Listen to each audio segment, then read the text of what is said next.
Sikap sederhana yang kalau kita selesaikan sampai menjelang terbit suruk seperti orang haji dan umroh. Jadi makanya aktivitas dari mulai sepertiga malam terakhir sampai menjelang terbit merupakan aktivitas istimewa yang Allah janjikan kelebihan-kelebihan dibanding yang lain.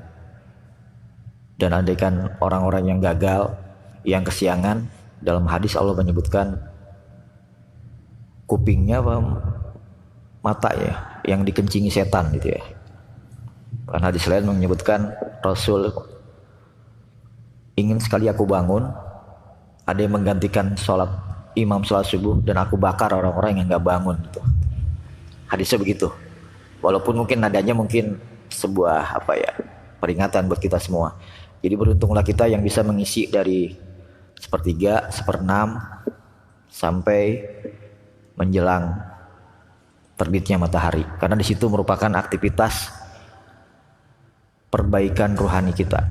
Jadi perjalanan hari-hari kita ke sampai malam berikutnya ditentukan di situ. Kesiangan aja kita sholat subuh gitu ya, nggak, itu akan membuat hari-hari kita agak nggak beres gitu ya. Banyak hal-hal yang nanti akan kurang, makanya harus dipaksa.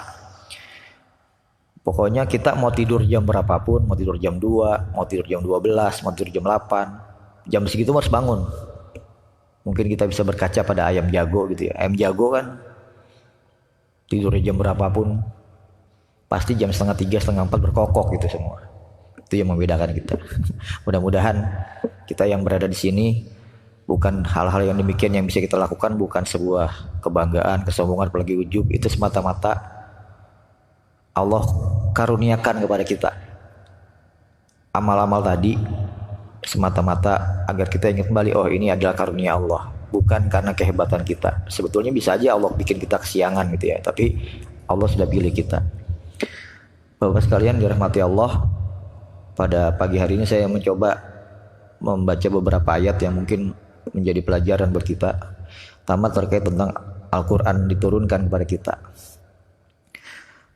Jadi kalau kita baca Al-Quran itu diulang-ulang kita baca kan merupakan salah satu bentuk zikir kita kepada Allah Subhanahu wa taala. Jadi kalau para sahabat ada yang menyelesaikan sebulan sekali hatam. Putar lagi terus. Ada yang seminggu sekali dan yang paling maksimal adalah 3 hari itu hatam. Bukan untuk capaian-capaian akademis, tapi adalah capaian-capaian rohaniah. Kita ulang-ulang ayat tadi, kita baca ayat tadi, karena memang Al-Quran ini bukan tulisan makhluk. Jadi kalau kita misalnya membaca buku yang paling baik sekalipun, apalah misalnya baca buku Dale Carnegie gitu, Seven Habits gitu ya, atau bukunya Berpikir dan Bertindak Besar karya siapa gitu ya, sekali 2 kali udah bosan kita, karena kita tahu isinya apa. Lain dengan Al-Quran, dia kita baca berulang-ulang. Setiap ulangan, setiap iterasi ya, itu kita akan menemukan makna yang berbeda. Walaupun kita nggak ngerti bahasa Arab, apalagi kita ngerti bahasa Arab ya, ngerti aja kita akan menjadi itu. Bahkan orang-orang kafir pada saat ditanya apa itu Al-Quran, tumla alaihi bukrota wasila, itu adalah ayat-ayatnya Muhammad, mereka mengatakan, yang dibacakan pada pagi dan petang. Jadi orang-orang kafir itu tahu bahwa Al-Quran itu dibaca pada pagi dan petang. Jadi kalau kita yang beriman gak membaca pada pagi dan petang, kalah tuh sama mereka, karena mereka sudah mendefinisikan gitu. Tumla alaihi bukrota wasila, dibacakan pada saat pagi dan pada saat petang. Kemudian dia mengejek lagi, apa sih Al-Quran itu? Mereka mengatakan dengan ejekan asatirul awalin. Al-Quran itu nggak lain hanya dongengan cerita orang-orang terdahulu. Dan memang kalau kita buka Al-Quran itu 2/3 isinya masalah sejarah. Sejarah umat-umat terdahulu. Bagaimana keadaan mereka. Sehingga kita bisa tahu keadaannya Fir'aun, keadaannya Nabi Musa, keadaannya nabi-nabi yang lain ya, baik nabi-nabi yang besar yang disebutkan banyak, Nabi Musa, Nabi Ibrahim, atau nabi-nabi yang sedikit yang disebutkan. Dan bahkan orang yang bukan nabi pun disebutkan, seperti ibunya Nabi Musa, Luqmanul Hakim, Zulkarnain, Ya'juj wal Ma'juj, disebutkan semua. Jadi ini Diulang-ulang itu agar kita tahu bahwa ini merupakan wahyu Allah Subhanahu wa taala, dan setiap kita membacanya ada pemahaman baru. Oh, ternyata ini. Oh, ternyata itu. Buat kita yang pernah membaca buku pengantar Zilalil Quran yang tulis Syed Qutb, itu ada tasawur fil Quran, bagaimana Al-Quran itu digambarkan menggunakan imtisal. Misalnya begini, Al-Quran memberi gambaran tentang orang-orang yang diberi pelajaran tapi gak nyambung-nyambung. Intahmil yalhas atau tatruk yalhas. Kamu usir mereka, kamu diamkan mereka, mereka tetap menjulurkan lidahnya. Kama salil kalbun. Orang-orang seperti itu seperti anjing, kata Al-Quran di surah Al-A'raf itu ya. Terus lagi Allah menyebutkan juga perumpamaan lain di dalam Al-Quran itu terkait masalah himar. Himar itu semacam keledai. Alladzina yahmiluna, orang-orang yang mendapatkan kitab kemudian tidak mau menanggungnya, kama salil himar, seperti keledai. Di surah Al-Jumu'ah itu ada tuh, bagikan keledai. Allah juga buat perumpamaan yang lain terkait istrinya para nabi. Yang dijadikan sorotan adalah istrinya Nabi Nuh dan Nabi Lut. Jadi kan harusnya pronya ke sana ya, tapi ternyata mereka enggak. Mereka melawan syariat yang dibawa oleh suaminya mereka. Tapi Allah juga buat perumpamaan Siti Asyah, istrinya Fir'aun. Di surah Tahrim itu di ujungnya Allah mengatakan dia berdoa minta diberikan bangunan di surga dan diselamatkan dari Fir'aun. Pertama-tama Allah Subhanahu wa taala mensifati Al-Qur'an, Dzalikal kitabu la raiba fih. Kitab ini tidak mengandung keraguan-raguan. Jadi pas ayat ini turun, Al-Qur'an belum jadi kitab. Karena Al-Quran di awal-awal Rasulullah itu semuanya ada di kepala-kepala para sahabat, belum ada di tulisan. Baru di zaman kesini baru ada tulisan. Jadi itu visi dari yang seperti apa, yang Allah ya sudah menakdirkan bahwa nanti Al-Quran akan jadi kitab begini. Bukan lembaran-lembaran. Kalau kita baca di surah itu Suhuf Ibrahim wa Musa, Suhuf Ibrahim dan Musa, dia masih berupa lembaran, belum kitab. Lain nanti setelah jadi itu ya. Kemudian Allah Subhanahu wa taala juga menjabarkan tentang kisah-kisah ini. Kenapa ada kisah di dalam Al-Qur'an gitu ya. Dalam surah Yusuf Allah menyebutkan laqad kana lakum fi qasasihim ibratul liulil albab maka na hadis sayuftara walakin tasdiqal ladzi baina yadayhi. Jadi pada saat Allah menyelesaikan cerita Nabi Yusuf alaihissalam, Allah tutup kalimat itu. Sesungguhnya pada kisah-kisah demikian menjadi ibroh buat orang-orang yang berpikir. Maka nah hadis sayuftaro, perkataan Quran ini bukan diada-adakan, walakin tasdiqal ladzi baina yadayhi, tapi dia membenarkan apa yang ada sebelumnya. Jadi dalam cerita Nabi Yusuf itu kalau kita baca detailnya luar biasa, dari mulai konflik internal keluarga sampai Nabi Yusuf alaihissalam menjadi Perdana Menteri lah ya, atau sebangsa Menteri Pertanian pada saat itu yang bisa menyelesaikan rawan pangan di negeri itu.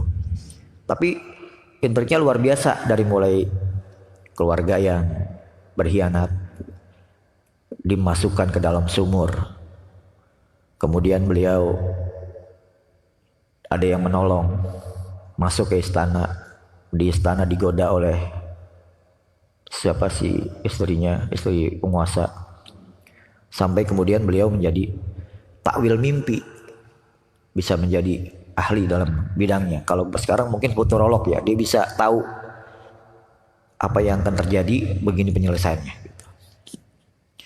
Yang berikutnya juga Allah Subhanahu wa taala memberikan juga gambaran tentang cerita kaum-kaum terdahulu yang melawan nabinya. Ini. Jadi ada kaum yang minta mukjizat, begitu mukjizat itu muncul dihabisi mukjizat itu. Contohnya kaum Samud ya. Kaum Nabi Soleh alaihissalam turun di situ. Mukjizatnya adalah beliau bisa mengeluarkan unta dari batu. Jadi bayangkan Pak, itu unta dikeluarin dari batu. Di dalam surah As-Sams itu ada. Jangan dibunuh unta ini, disembelih sama mereka. Itu udah melawan. Jadi akhirnya kita tahu cerita kaum Samud bagaimana. Ada lagi kaum yang namanya Ashabul Aikah. Ashabul Aikah itu umatnya salah satu nabi, Nabi Soleh kalau nggak salah ya. Dia itu diberikan apa? Diberikan larangan. Jangan ngurangin timbangan. Wala tanqusul mikyala wal mizan. Jadi masalah ngurangin timbangan itu Pak, bukan ada di zaman sekarang aja. Di zaman dulu udah ada tuh namanya ngurangin timbangan. Dan udah diitukan oleh nabinya. Jadi setiap nabi itu selalu membawa konten utama. Konten utamanya adalah la ilaha illallah. Jadi semua nabi membawa itu. Ada konten tambahan muatan lokal, tergantung pelanggarannya apa. Kalau di zaman nabi itu ada yang Ashabul Aikah itu hobinya ngurangin timbangan. Jadi kalau dia jual timbangan diganjel gitu. Makanya untuk timbangan ini nih Allah ngasih makanya ada surah Al-Mutaffifin itu. Alladzina idza talu 'alan nas yastawfun wa idza kalum awadanum yushirun. Kalau orang lain nimbang buat dia minta dilebihin. Tapi kalau dia nimbang buat orang lain dikurangin. Itu namanya Al-Mutaffifin. Dan itu kejadian di zaman dulu, di zaman Nabi Soleh nggak salah ya. Kemudian hal ini dilarang sampai mengatakan as-salawatuka ta'muruka. Apakah agamamu itu mengajarkan bahwa nggak boleh? Apakah agamamu itu mengajarkan yang begini-begini terhadap harta kami? Yang aneh Pak, jadi kalau kita lihat ada rajam, ya rajam itu kan ada hukumannya buat orang yang berzina. Tapi kalau di Al-Quran nggak ada kata rajam. Yang ada buat zina ya. Yang ada nabinya ini diancam. La rajam naka. Kalau Anda tidak diam terus melakukan ini, maka Anda saya rajam gitu. Jadi ini mah yang diancam rajam itu nabinya sama umatnya mengancam nabinya untuk dirajam. La rajam naka. As-salawatuka ta'muruka bi amwalin. Apakah agamamu yang baru ini melarang kami untuk melakukan ini kepada harta-harta kami? Kalau Anda tidak diam, la rajam naka, kami akan merajam Anda gitu. Itu kejadian di zaman Nabi yang dulu. Jadi kalau sekarang masih ada orang-orang yang mengurangi timbangan, mungkin itu peninggalan dari kaum Ashabul Aikah itu, peninggalan itu. Hobinya gitu, mengurangi timbangan. Kadang-kadang kalau di pasar itu ya ada yang diganjel timbangan itu ya. Jadi mungkin atau kalau di pom bensin itunya diatur-atur ya. Pokoknya setiap seliter hilang 0,1 gitu ya, 10%. Atau kalau kita beli pasir, tukang pasirnya diganjel dulu tuh truknya di bawah segini, panjang gitu. Walaupun isinya 3 apa kan udah kurang itu. Jadi itu hal-hal pelanggaran itu yang nanti akan dan udah diperingatkan. Nah yang agak fenomenal di zaman Nabi Lut itu baru pertama. Kejadian sebelumnya nggak ada. Dia mengatakan sahwatam min duni nisa, punya sahwat kepada selain perempuan gitu. Jadi laki sama laki udah ada tuh zaman Nabi Lut.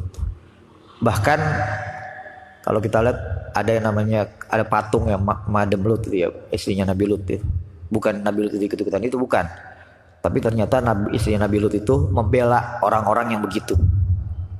Ada ya orang-orang yang gak homo, yang gak LGBT ada. Tapi dia ngebelain itu. Sama di mata Allah gitu. Karena ada orang aktivis kayak bilang, LGBT mah hak asasi manusia. LGBT mah kebebasan. Nah kayaknya istrinya Nabi Lut kayak begitu. Tidak, dia tidak ikut-ikutan begitu. Tapi dia membela. Dan Allah hancurkan juga. Ada yang sejarah umat terdahulu yang hobinya menyiksa. Ayat itu terkenal ini. Wa idza batastum jabbarin. Apabila engkau menyiksa dengan bengis. Mungkin kalau kita lihat abad-abad kesini ada tuh cerita di Yunani yang orang lawan singa, dimasukin ke dalam satu sel, dibuat taruhan tuh di tempat yang di Roma itu, Colosseum namanya ya, Colosseum. Kita nonton orang bertarung sama singa, taruhan. Kira-kira kekejamannya lebih dari itu. Seperti yang kalau sekarang peninggalan mereka ada di Yordania, itu yang rumah-rumah yang nempel ke bukit. Makanya kita selalu diperingatkan, bahwa itu orang-orang terdahulu. Kalau kita baca Al-Quran dengan segala kesadaran, oh ternyata ada yang begini, oh ada yang begitu. Makanya selalu Allah mengingatkan, wal fajri walayalin asri wasaf'i wal watr wal laili hal fi dzalika qasamul alam taro kaifa fa'ala rabbuka bi'ad. Apakah engkau tidak memperhatikan bagaimana kesudahan yang Allah berikan kepada kaum Ad? Irama dzatil imad alladzina lam yukhlaq misluha fil bilad was-samud alladzina jabus. Lalu dalam salat itu diperkenalkan begitu. Samud begini, Ad begini, lu mau apa sekarang? Apakah kita lebih kuat daripada mereka? Enggak. Kita enggak lebih kuat daripada mereka. Jadi setiap bangsa yang mau maju harus ada akar sejarah. Siapa nenek moyang kita? Nenek moyang kita adalah Nabi Adam alaihissalam. Bukan monyet, bukan gorila. Udah jelas. Kemudian turun para nabi. Para nabi dari mulai Nabi Idris, Nabi Nuh. Itulah nenek moyang kita. Dari Nabi Ibrahim yang paling besar. Dari Nabi Ibrahim alaihissalam ada dua jalur. Jalur Ismail yang kemudian menurunkan Nabi Muhammad SAW. Kemudian jalur yang kedua dari Ishak yang menurunkan Bani Israel. Itu adalah nenek moyang kita. Sejarah kita begitu. Bagaimana sebuah bangsa harus punya kesadaran bahwa kita itu adalah bagian daripada mereka. Jadi pada saat kita membaca ihdinas siratal mustaqim siratal ladzina an'amta alaihim, kebayang oleh kita siapakah yang disebut an'amta alaihim, yaitu mereka dari Nabi Adam sampai ke Rasulullah SAW. Itu merupakan jalan panjang mata rantai kenabian. Ya setelah Nabi Muhammad SAW gak ada lagi nabi dan gak ada lagi rasul. Yang ada adalah para dai, penyeru, para ulama yang kita ikutin. Lalu mengapa di kisah-kisah ini diulang-ulang? Bahkan Allah menyebutkan sab'al masani, 7 yang diulang-ulang di dalam Al-Quran itu yang disebut Al-Fatihah. Al-Fatihah kan diulang-ulang. Kenapa? Karena memang inti daripada Al-Quran ada di situ semua. Kita di penghambaan kita kepada Allah. Ihdinas siratal mustaqim. Iyyaka na'budu wa iyyaka nasta'in. Jadi temanya semua begitu. Kepadamu lah kami menyembah, kepadamu lah kami minta tolong. Kita nggak akan minta tolong pada siapapun. Kalau kita minta tolong kepada Allah itu kemuliaan, minta tolong kepada manusia itu kehinaan. Makanya jangan sampai kita ada keinginan untuk menjadi bagian daripada manusia. Kita ingin menjadi bagian daripada dai-dai ilallah. Karena Allah yang menolong langsung. Dan ini pula lah yang kemudian dalam surah yang Hud ya. Surah Hud juga sama. Itu berbicara dari awal sampai akhir. Berbicara tentang para nabi yang berdakwah di tengah kaumnya. Kalau yang lebih kecil lagi surah Nuh, surah ke-71. Itu membicarakan tentang Nabi Nuh dan sepak terjangnya. Bahkan dalam surah Nuh ya, itu ada perkataan ini da'autu qaumi laila wa nahara falam yajid du'aim illa firara. Aku berdakwah kepada kaumku siang dan malam, tapi dakwahku tidak menambah kepada mereka selain kesesatan. Saking marahnya Nabi Nuh ini mengatakan, Rabbi la tadar alal ardi minal kafirin dayyaro innaka in tadarhum yadul ibadu. Ya Allah, jangan biarkan mereka ada sisanya di muka bumi ini. Hancurkan mereka semua. Karena kalau mereka masih hidup, mereka akan menambah kesesatan. Nabi Nuh saking marahnya begitu. Jadi bagaimana? Jadi ini dia berdakwah siang dan malam. 950 tahun. Alpun ila khamsina sa'ah. 1000 tahun dikurang 50 tahun. Pengikutnya cuma 13. Jadi emang di mata Allah Subhanahu wa taala, dakwah itu tidak dilihat dari hasilnya, tapi dari prosesnya. Betapa banyak kaum-kaum yang berdakwah dia kalah oleh umat. Kalau kita lihat misalnya Ashabul Kahfi. Ashabul Kahfi itu kalau dilihat hitung-hitungan dakwah kalah dia. Dengan hanya beberapa orang lari masuk ke goa. Tapi kenapa cerita mereka dikisahkan ulang kepada kita? Oleh diabadikan di dalam Al-Quran. Jadi kalau ada sebuah kisah diabadikan di dalam Al-Quran, itu kisah luar biasa. Makanya yang paling ngeri itu kan Abu Lahab ya. Abu Lahab itu suami istri diceritakan di Al-Quran. Tabbat syada Abi Lahab ma aghna anhu maluhu wa ma kasab. Coba bapak-bapak kalau baca itu ya. Setiap ada orang yang baca itu kita, ini siapa sih Abu Lahab itu? Apa sih dia kejahatannya, kriminalnya apa? Saking kriminalnya Allah abadikan di dalam Al-Quran. Dan bukan hanya dia. Wa muratu hammalatal hatab, bersama dengan istrinya membawa kayu bakar gitu. Bisa kebayang gak kalau kita mengulang-ulang sebuah peristiwa, kalau yang dilakukan manusia ya, misalnya di sebuah media mengulang-ulang kejahatan seseorang, yuk, kejahatannya itu lagi. Kalau manusia mungkin kita paham, entah medianya punya kepentingan. Jadi kalau media kan gitu, ada kejadian A, ada kejadian B, sama, yang ini korupsi, diangkat aja yang ini. Kenapa? Karena dia nggak suka sama yang ini temannya dia. Kira-kira kalau Abu Lahab itu Allah ceritakan di dalam Al-Quran, dan itu ceritakannya di Juz Amma ya. Juz Amma itu kan yang anak-anak bisa baca ya. Lain kalau Fir'aun mah paling rendah-rendahnya Fir'aun tuh adanya di situ tuh, di surah An-Nazi'at ya. Anna rabbukumul a'la gitu ya. Tapi kan anak-anak itu kalau membaca sampai situ mau udah luar biasa. Ini mah di surah yang pendek-pendek, tabat syada abil lahabi wa tab. Celakalah itu Abu Lahab. Allah ceritakan itu.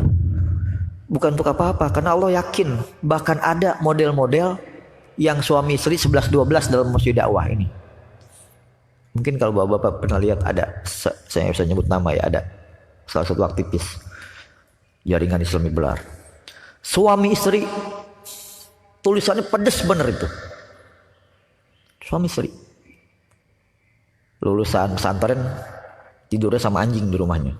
Di rumahnya dia tidur sama anjing tuh.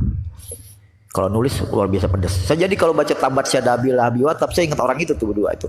Mudah-mudahan ditobat sebelum meninggal tuh. Jadi tulisannya kalau udah menjelekan Islam luar biasa itu. Ya suami, ya istrinya juga. Kan biasanya satu doang ya. Suaminya doang, istrinya enggak. Atau istrinya doang, suaminya. Ini mah dua-duanya. Fenomenal benar ini pokoknya. Sangat jarang terjadi sebuah keluarga suami istri sama-sama kuat dalam pembelaan kepada Islam, ataupun jarang. Biasanya suaminya doang, istrinya di dalam atau dibalik. Tapi ini mah luar biasa, suami sama istrinya gitu. Sebuah fenomena buat kita. Yang berikutnya, bahwa jalan dakwah ini adalah jalan yang satu. Apa yang terjadi pada Nabi dan Rasul di zaman dulu pasti akan terjadi pada kita. Jadi kalau kita ingin punya keajaiban, ya kita harus mengikuti jalan mereka. Misalnya begini Pak, saya berpikir bahwa pemuda-pemuda Ashabul Kahfi ini pada saat rejim itu minta disembah ya, rajanya kan minta disembah, dia nggak mau, dia kabur. Diberikan insting oleh Allah Subhanahu Wa Taala, fa'wu ilal kahfi, masuk anda ke goa, masuk ke goa. Nah di situ Allah tidurkan mereka 309 tahun. Baru tuh, bagaimana orang ditidurkan 309 tahun? Sains ilmiah belum bisa menjelaskan. Ya paling kira-kira itu mungkin ada hubungannya sama gejala relativitas Einstein, barangkali begitu. Tapi kita nggak tahu. Yang pasti mereka bangun masih hidup. Waktu sudah berubah.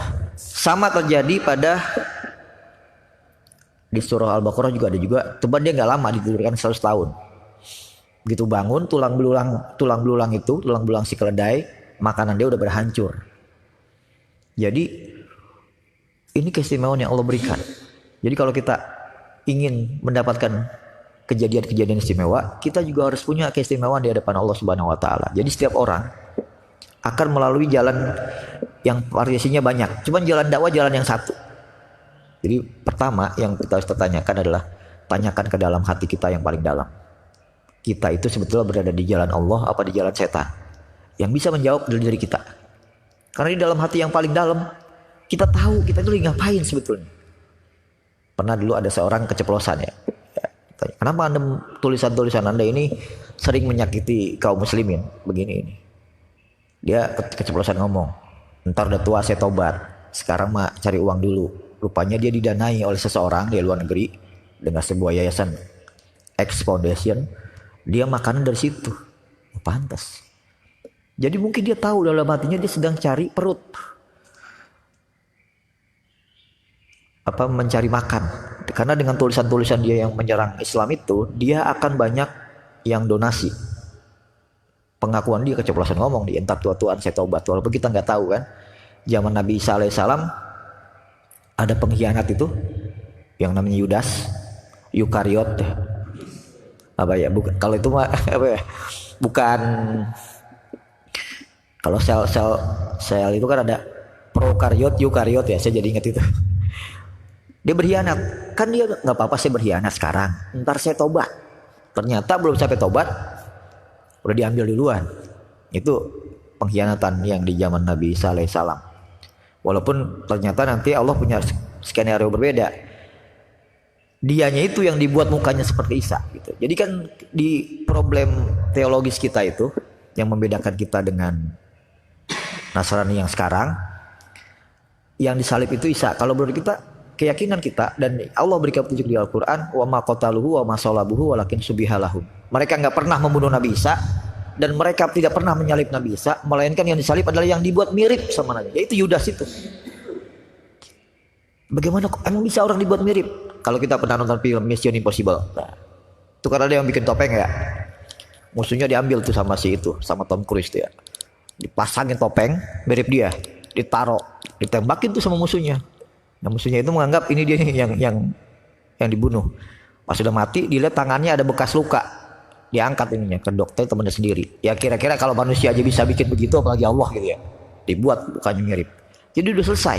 Nabi Isa itu akan turun kembali nanti pada hari menjelang hari kiamat untuk membuktikan bahwa memang ada nanti. Tapi kalau Nabi Isa udah turun, wah udah selesai masalah itu. Tapi belum sekarang ya. Nanti mudah-mudahan kita nggak menyaksikan. Udah duluan ke sana itu. Karena udah agak mengerikan kejadian pada saat itu. Yang berikutnya juga sejarah ini akan menguatkan kita. Ini dalam surah Hud ya. Allah menyebutkan di dalam surah Al-Hud ini, surah Hud ayat 111. Ini kenapa itu disebutkan kisah-kisah ini? Allah Subhanahu wa taala kira-kira memberikan ini kepada kita kode. A'udzubillahi minasyaitonirrajim. Bismillahirrahmanirrahim. Wa kullan naqussu 'alaika min amba'ir rusul manusabbita bihi fu'adak. Dan setiap kali kami kisahkan kepadamu tentang kisah-kisah Rasul adalah untuk menguatkan hati nuranimu.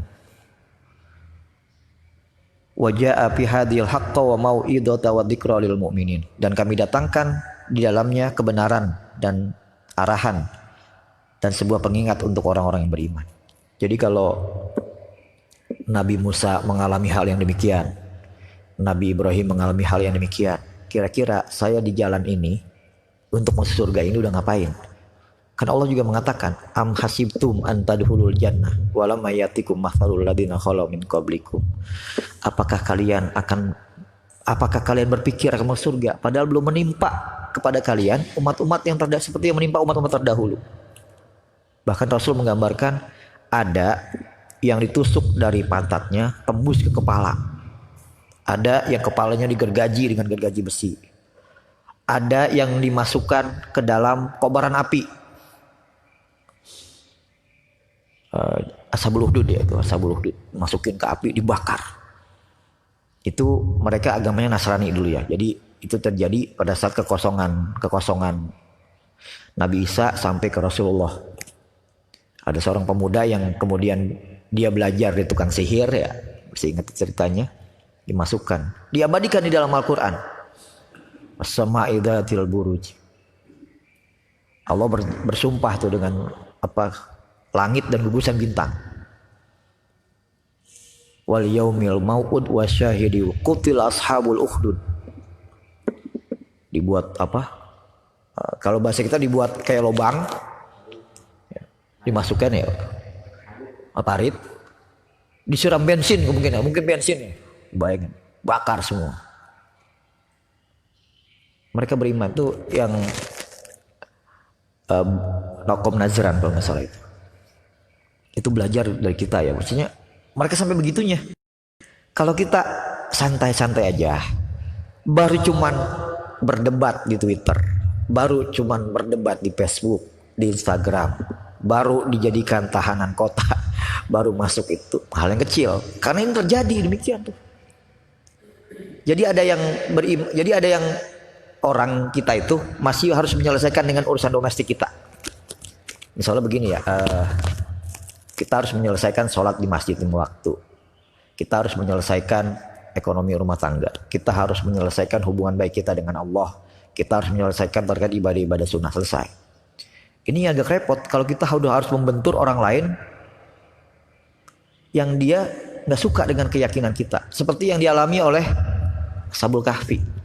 Di Cina itu orang nggak boleh ketahuan sholat tuh. Kayak Uighur itu ketahuan sholat, ketahuan puasa. Puasa nggak boleh. Padahal mau puasa kan kita yang ngalamin. Yang aus kita, yang lapar kita. Kok yang ribet dia gitu. Tapi kejadian ini. Makanya alhamdulillah nih kita berada di Indonesia. Sebuah alam keterbukaan. Kalau di alam yang keterbukaan aja kita nggak sanggup melaksanakan ibadah-ibadah yang ada resiko. Ya kalau ibadah yang resiko tuh kalau tadi mengkritik penguasa. Kemudian memberikan arahan yang benar. Itu bagian yang dari itu. Nah, itu memang ibadah yang berat. Tapi kalau itu enggak, tapi kalau domestiknya belum selesai, kemudian ke situ bisa bahaya juga kita. Banyak kan kita lihat pejabat-pejabat yang mengkritik pemerintah, tak bla bla bla bla bla. Begitu dikasih jabatan cicing aja udah enggak apa-apa. Yang penting aing pun selesai gitu. Orang yang ideal itu susah. Makanya hal-hal yang demikian diabadikan di dalam Al-Quran, sebuah kisah yang panjang. Kemudian bagaimana hubungannya antara ibadah-ibadah mahdoh dan ibadah mahdoh itu akan menguatkan kita untuk melawan orang-orang yang kayak gitu ya. Misalnya pernah suatu ketika sahabat-sahabat Rasul akan perang. Apa dengan itu? Disiapin dulu.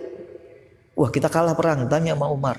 Siapa di antara kalian yang semalam enggak sholat isya berjamaah? Jadi kalau ada kekalahan perang, yang tanya bukan apa strateginya, enggak, tanya dulu. Siapa yang kemarin nggak sholat malam, siapa yang tanya itu semuanya, karena kekuatan kita hanya dari situ. Ibaratnya charger iman itu di situ, di sholat 5 waktu, di puasa kita, di sholat sunnah kita, di tilawah kita, charger iman di situ.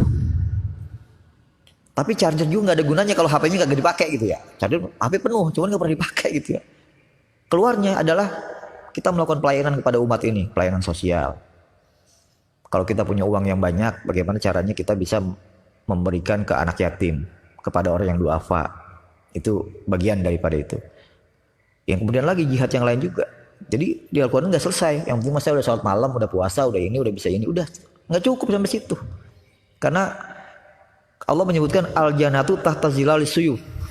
Surga itu berada di bawah kilatan pedang. Kalau nggak ada dalam diri kita cita-cita untuk jihad fisabilillah, untuk mati di jalan Allah, nggak ada gunanya sholat malam kita, nggak ada gunanya puasa kita, nggak ada gunanya.